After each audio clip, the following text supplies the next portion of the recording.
gonna be you. Why? Don't you think I'd want to do my part to help the Traveler? And anyway, no one's more qualified than the Masters of the Nightwind when it comes to Natlan's ancient history. Ancient history? Wow. Even by Citlali standards? If you think I didn't hear that, you're sorely mistaken.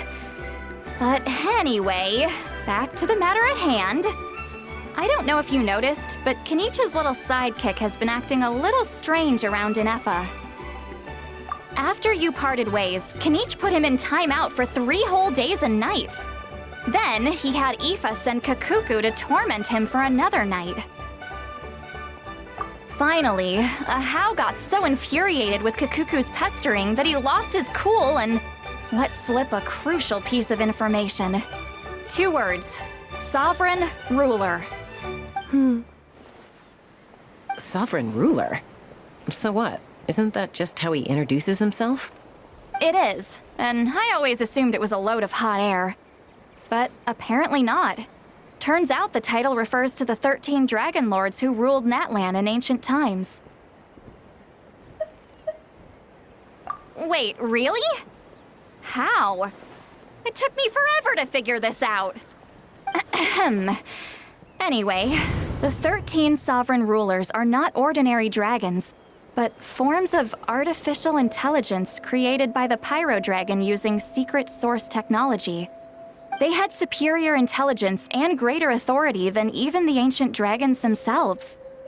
Each ruled over a portion of Natlan's territory. But one by one, they disappeared during the war with the heroes. Even most of their names are unknown now, long since buried in the sands of time. If we hadn't managed to pry that tidbit out of Ahau's mouth, I would have had no idea where to even start.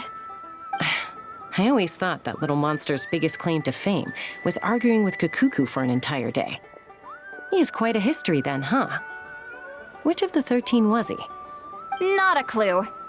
So far, he has staunchly refused to reveal which of the sovereign rulers he was.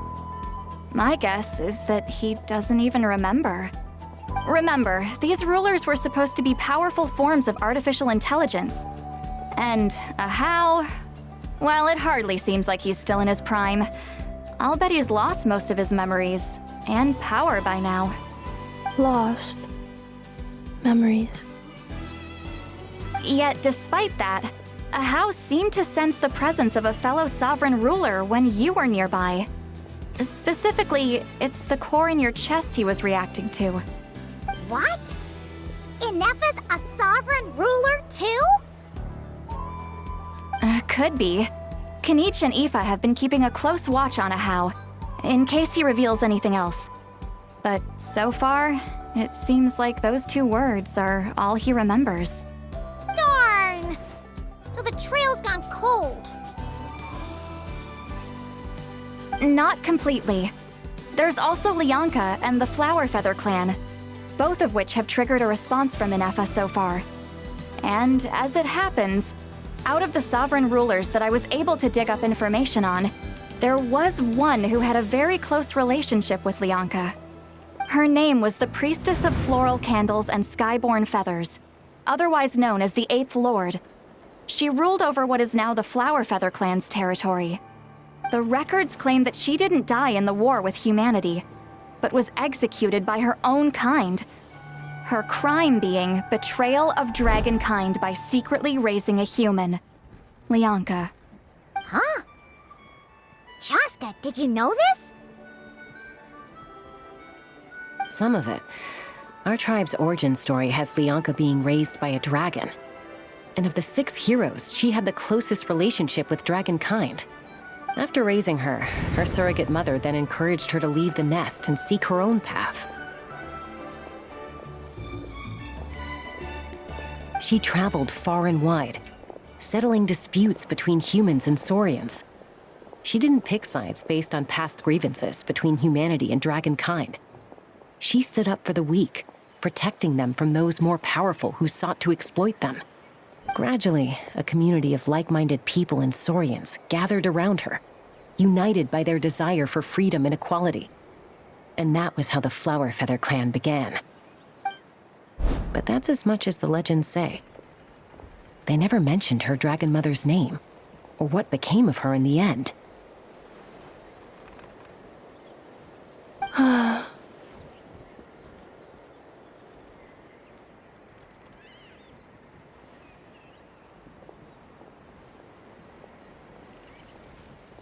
Oh, sorry.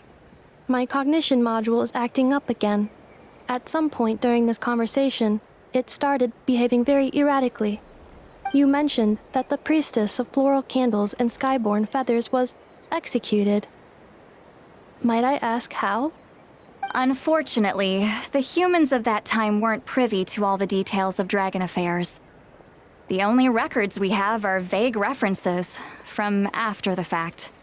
It's very possible that this is mere speculation or complete fabrication, so don't give too much weight to it.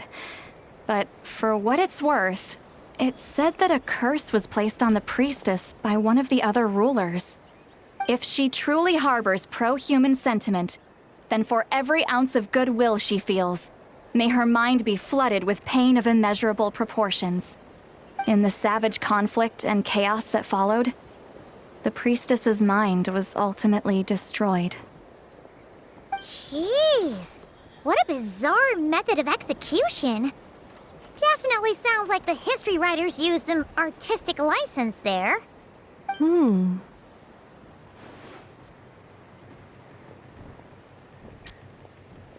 I'm fine. This didn't seem to trigger any erratic behavior. So, do you think that my origins have something to do with this sovereign ruler? Interesting. Well, it's hard to say what, if any, direct connection you have to the Eighth Lord. But since the name Lianka seems to ring a bell for you, why don't you look into it yourself? I brought some woven scrolls with me that might be useful. Have a look if you're interested. Here, take them.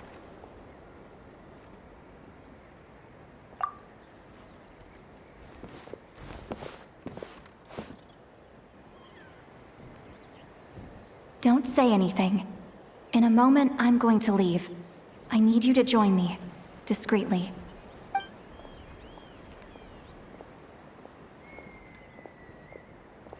It's just a little spell based on our prior experience. I'll explain everything shortly when you catch up with me. Well, I need to get going now. If I find out anything more, I'll keep you updated.